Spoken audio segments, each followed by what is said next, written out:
grind of the last few weeks?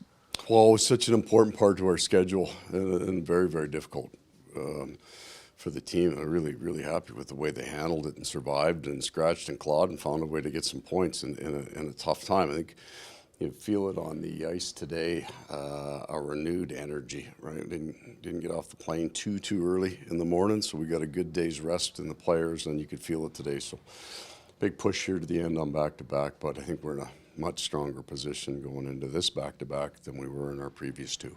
Sergei Bobrovsky out there getting a full skate. Is he ready to go this weekend? We've got 3 goalies on the ice. The medical group's kind of watching all of them and assessing where they're at.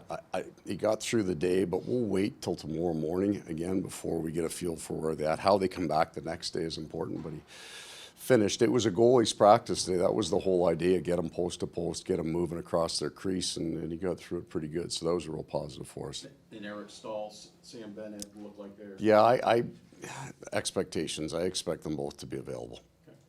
Eric seemed like he was in good spirits and like ready to go. Yeah, he's going to come back, right? Well, no, because he was in the protocol, so he passed he just has to get final clearance tomorrow. So he's ready to go, but we still have to get that final clearance. And on him a little bit, I mean, how good has he been for you guys the last couple of weeks? It's so important, and you look at our penalty kill numbers, we're really trending very strong. He went out of the lineup, and then we struggled. He's a big piece to that with Luosterainen. They've got a good chemistry. We're seeing Lundell and Barkov kind of get back to that speed game and starting to actually generate some things, killing the penalties, but starting to get some action there. So we felt we were really going in the right direction with the kill, and Eric was a big loss for us.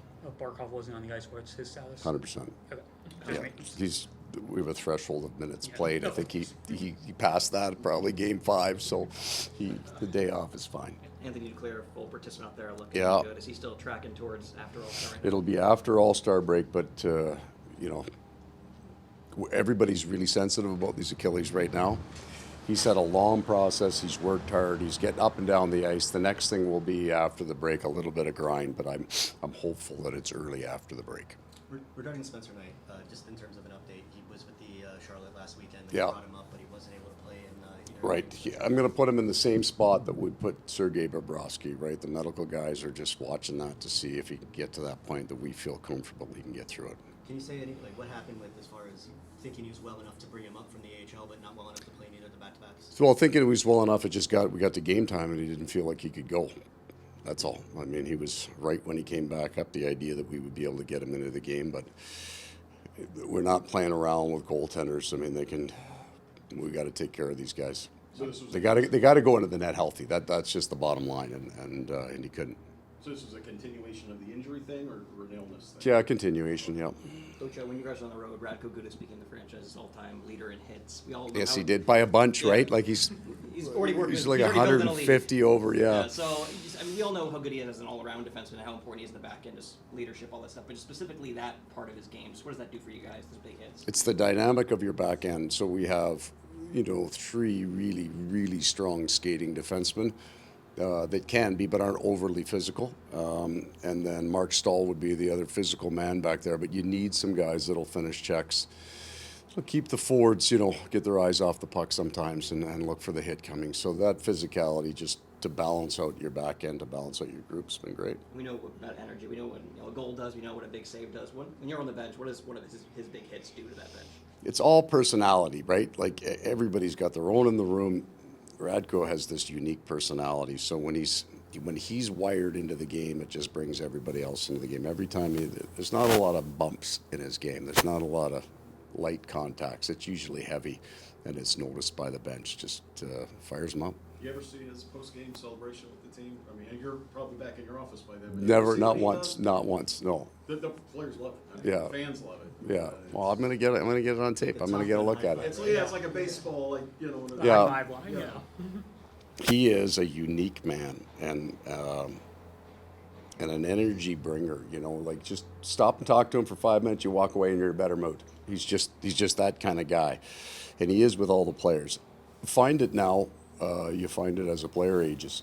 They start to appreciate the game. I'm sure he appreciated his whole life, but the older players start to appreciate the day-to-day interactions of being in a room and being around guys. And they cherish it. see it in Hornquist, the Stalls, all of these guys, because they know the window's closing at some point. Hopefully he's got a bunch more years, but you pass that 30 mark, you're on the back nine. And I think you appreciate the daily interactions with your teammates. Practice, he's always smiling, always laughing, working hard. It brings a lot to our room. He's also a guy who matured a lot, right? I mean, you remember him 5, 6, 7, 8 years ago when he was known as a headhunter. Right. He was a guy that was getting suspended all the time. Radko was the big surprise when I got here in terms of quality of play. From a technical point of view, a systems point of view, just does not make a lot of mistakes, right? An inordinate few number of mistakes for, I think he's perceived as a runner, that he'll run out of position to make hits. I mean, he'll line a guy up every once in a while, but he's usually timed that right to the feel of the game.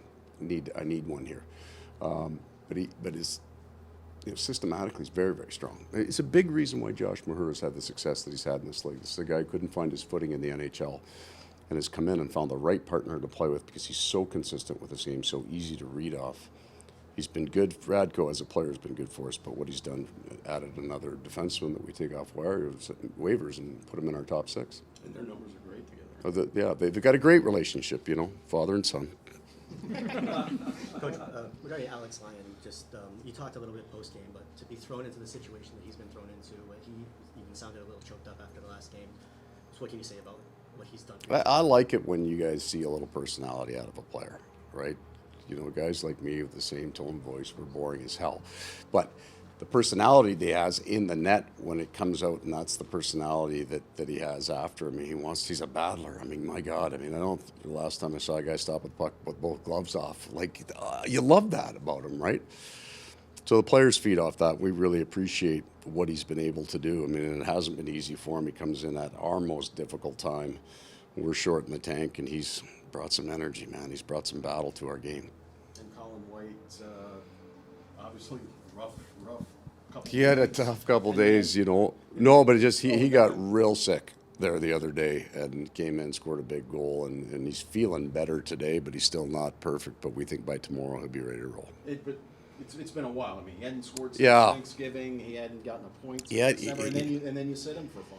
You know what? And that's part sometimes of that job, right? He went a long stretch of okay play. He's playing fine. Not causing a lot of problems, but certainly not finding the net or chipping in much offensively, and then come back, score a big goal. But the 2 games prior, sometimes it's not about the individual player, it's about the team. The 2 games prior that I took him out, he played exceptionally well, very hard with Lomberg and Smith. It was a good line. Then we got healthier and wanted to give Denisenko some time on that line, and he got pulled, so he came back with he had to rally for that game. He had to pull himself together to get in that game, so good on him. And he's in a similar spot now, right? I mean, if Stahl comes back, if Aiden comes back, Tom Yep, comes back. we'll have to make a decision on that. There'll be other pieces that go into it, and I'll take you through it after the game, the kind of why of it. We'll see who's healthy before we make those decisions, and then we'll go from there. It'd be kind of nice to be in that situation where you can not have that depth. Work some people in and out a little bit too, keep guys fresh. I thought Tierney's first game he came in was really, really strong. So Stahl, I think, is just an important piece on our PK that he's going back in for sure, and then we'll see what else we have. Thanks, Coach. Thank you. Thank you.